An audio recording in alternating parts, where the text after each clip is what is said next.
petite histoire, ceux qui savent, je le dis toujours à qui veut l'entendre. En 2016-2017, quand j'ai fait certains voyages missionnaires, Burkina et surtout Gabon, j'ai reçu un appel, un message du Bishop Alexandre Amazou. Il m'a fait un message pour me dire, voilà, j'ai ma conférence annuelle et le Seigneur m'a dit de t'inviter parce que tu es mon orateur.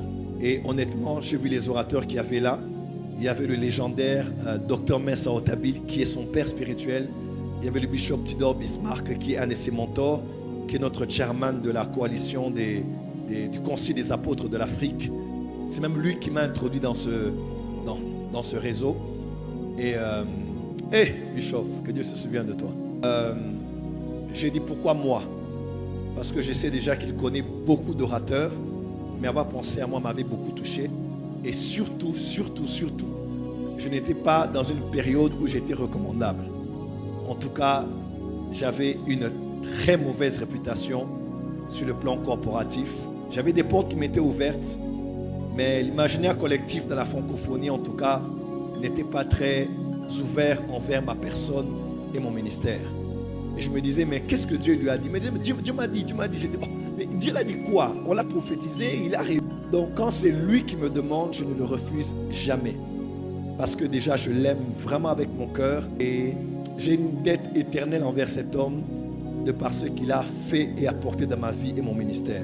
D'ailleurs, pour ceux qui ne savent pas, une fois on finit le culte, il me dit, bon, je vais t'emmener quelque part là.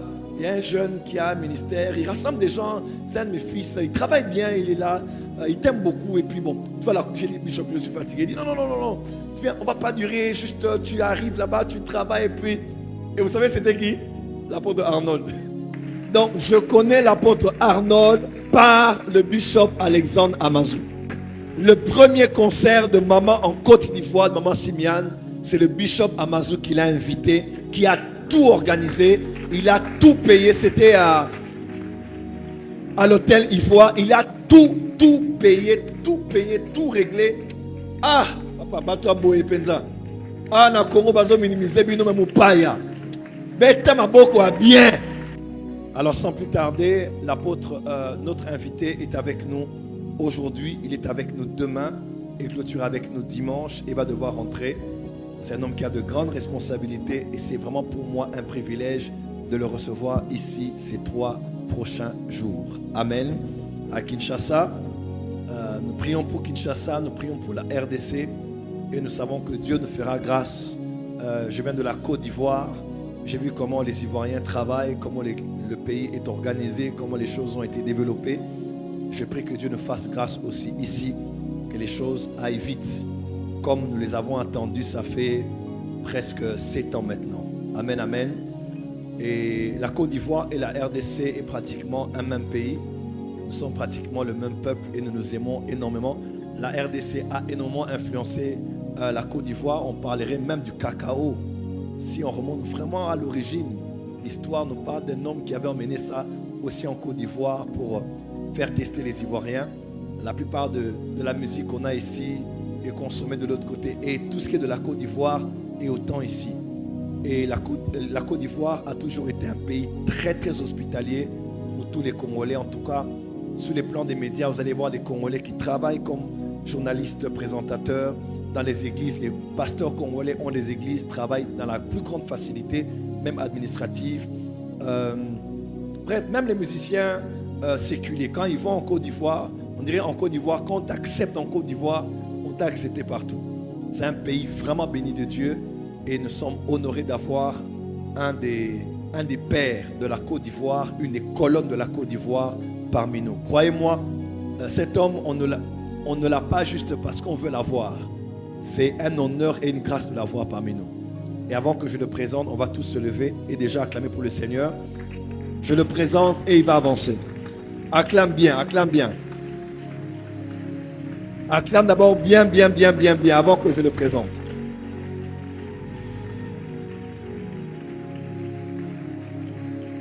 Acclame mieux que ça. Acclame. Toi, continue d'acclamer.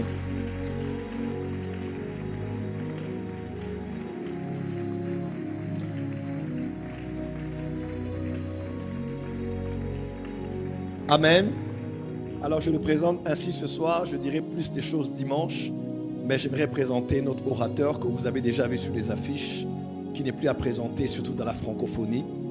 L'homme que j'introduis ce soir, au-delà d'être un apôtre, au-delà d'être un prédicateur, au-delà d'être un homme qui est mondialement connu aujourd'hui de par ses livres, de par ses émissions sur EMC TV et dans plusieurs autres podcasts, des émissions qu'il tient lui-même déjà à partir d'Abidjan, à part le fait d'organiser, d'avoir plusieurs églises et d'organiser annuellement des activités qui reçoivent des grandes délégations du monde entier jusqu'à Abidjan en Côte d'Ivoire.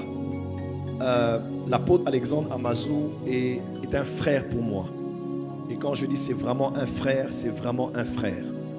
Les gens savent, je dis toujours aux gens, il y a de ceux à qui je ne peux rien refuser. Et depuis que je le connais, il m'a dit, accompagne-moi ici. Je l'ai accompagné. Il y a une de mes églises là-bas qui a un programme, tu viendras travailler là-bas. Et je l'accompagne parce que je me dis, bon, Christ a établi premièrement les apôtres. Et quand lui il parle, moi les prophètes, je viens après. Une fois même, il m'a dit, non, mon frère, mon église de Dakar a besoin que tu rendes ministère. Tu vas y aller. J'ai dit, le bishop a parlé, j'ai créé un temps pour obtempérer. Et à chaque fois qu'il a eu besoin de moi à Abidjan, en tout cas dans plusieurs programmes, j'ai déjà fait même un programme en plein air. Je devais aller me rendre pour travailler. Voilà comment tu acclames vraiment. Donc il me l'a cédé carrément pour que je continue le travail avec lui. Et aujourd'hui, tout ce qu'on voit aussi, par la grâce de Dieu, par ma petite vie, en bénéfice de son ministère, nous le devons tous à l'apôtre Amazou qui a organisé la rencontre. Il m'a emmené là-bas, je devais travailler 15-20 minutes.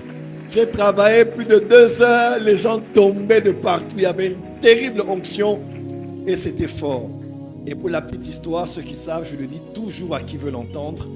En 2016-2017, quand j'ai fait certains voyages missionnaires, Burkina et surtout Gabon, j'ai reçu un appel, un message du Bishop Alexandre Amazou. Ne vous étonnez pas que je l'appelle Bishop, hein. Il est aussi évêque de fonction, mais il est apôtre de ministère. Il m'a fait un message pour me dire, voilà, j'ai ma conférence annuelle et le Seigneur m'a dit de t'inviter parce que tu es mon orateur. Et honnêtement, j'ai vu les orateurs qu'il y avait là. Il y avait le légendaire Dr Mensa Otabil, qui est son père spirituel. Il y avait le Bishop Tudor Bismarck, qui est un de ses mentors, qui est notre chairman de la coalition du Concile des apôtres de l'Afrique. C'est même lui qui m'a introduit dans ce réseau. Et Bishop, que Dieu se souvienne de toi. Et il y avait le pasteur Biodium.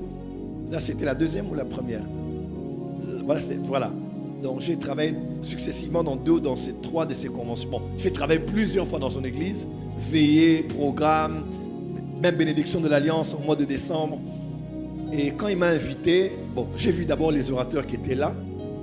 Sans me minimiser, j'ai dit, waouh, c'est quand même des hommes qui ont, surtout les pères qui étaient là et ceux de notre génération. J'ai dit, waouh, c'est un privilège d'être dans une aussi grande plateforme. Deuxièmement, j'ai dit pourquoi moi?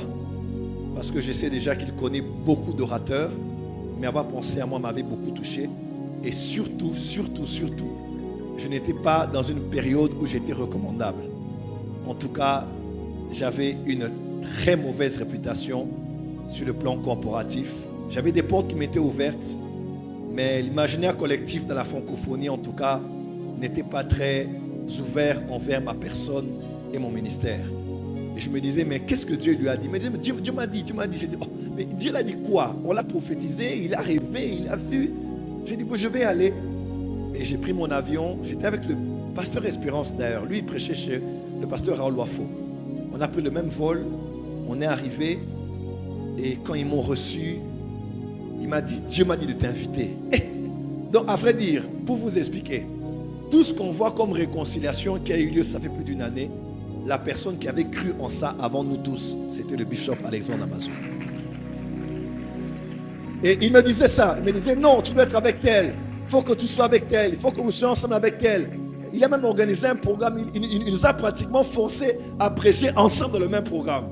Pour moi, c'était embarrassant. Les autres, c'était embarrassant. Mais c'est le premier c'est le premier, avant nous tous, à avoir cru que ce qui se passe allait se faire. Donc, Bishop, je t'appelle apôtre, je t'appelle prophète. Parce que quand moi, je ne pouvais même pas voir le futur, toi, tu avais vu là où Dieu m'emmenait. Et là où Dieu nous emmenait tous, où nous sommes finalement arrivés dans le même panier aujourd'hui. Est-ce qu'on peut apprécier Dieu pour un tel homme? Il mérite l'honneur, le double honneur, un triple honneur. Est-ce qu'on peut apprécier le bishop Alexandre Amazou? Et même le premier concert de maman en Côte d'Ivoire, de maman Simiane, c'est le bishop Amazou qui l'a invité, qui a tout organisé, il a tout payé. C'était à l'hôtel Ivoire, il a tout payé, tout réglé. Ah, papa, bato boye penza. Ah, na Congo bazo minimiser bino me mupaya. Bête ma boko a bien. Acclame bien. Oh, acclamez bien. C'est un homme qui a fait du bien à ton père spirituel, à ta mère spirituelle. Il mérite 1000 fois les honneurs et les appréciations. Donc, le reste, je vous dirai dimanche parce qu'il a beaucoup de choses à dire. Mais en tout cas, c'est un homme qui m'a marqué à vie. Je ne sais pas vous dire les nombreuses choses qu'il a fait pour moi. Il m'a introduit chez des gens que je connais aujourd'hui. Il m'a introduit chez des pasteurs. Aujourd'hui, des fois, le pasteur Biodium, on s'était texté, on avait parlé. C'est grâce à lui. Je suis avec les apôtres. J'ai vu Bishop Mike Okonko par lui. Je ne le voyais qu'à la télévision au Nigeria. Mais je l'ai vu, il a prié pour moi. J'ai été avec beaucoup d'hommes de Dieu que je n'aurais jamais vus si ce n'était pas par lui. Et apôtre reçoit aujourd'hui, devant ce troupeau que Dieu nous a donné ici à Kinshasa, mon éternelle reconnaissance.